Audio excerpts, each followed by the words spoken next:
So I saw this documentary called Tibet In Song.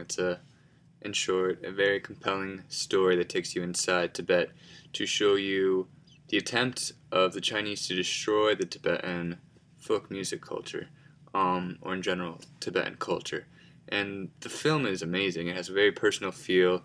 The director goes in and takes a handheld video camera and penetrates the China-controlled territory of Tibet.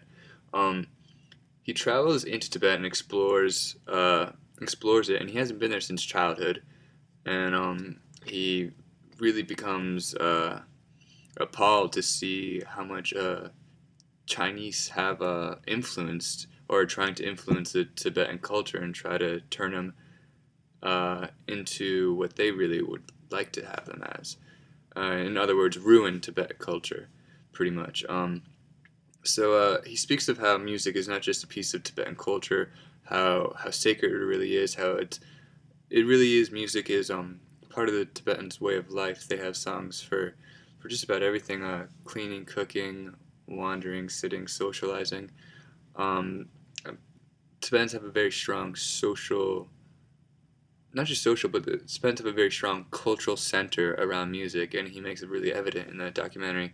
And I especially enjoy how there's the definite feel of uh, he makes it very personal and brings it down on a very real emotional level.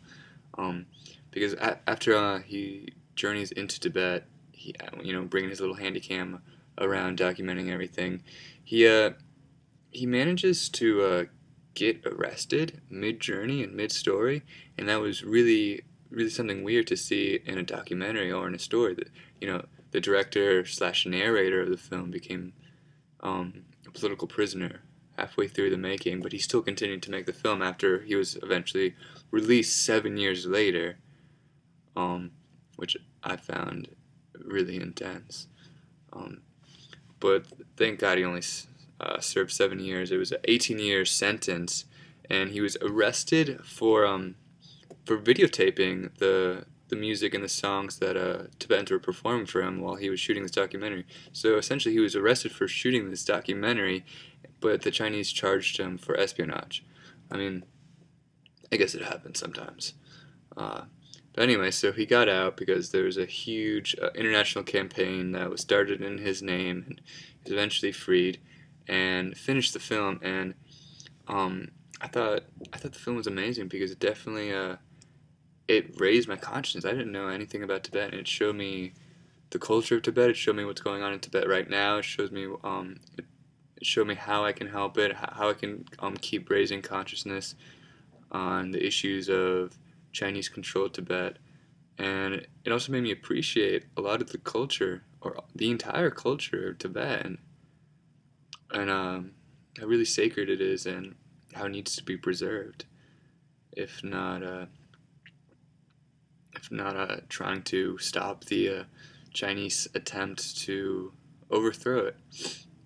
So, I mean, the documentary, though, in terms of filmmaking, was incredible because the director faced like these extreme hardships while still making an extremely informative and compelling film, which is, I think, a key element necessary into reading Tibet of Chinese forces to get the message out in the U.S. And he did a great job because that film stayed in theaters for I know it was at over 2 or 3 weeks.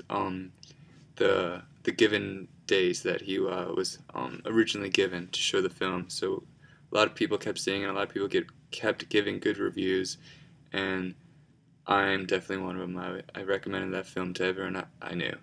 It was a great film.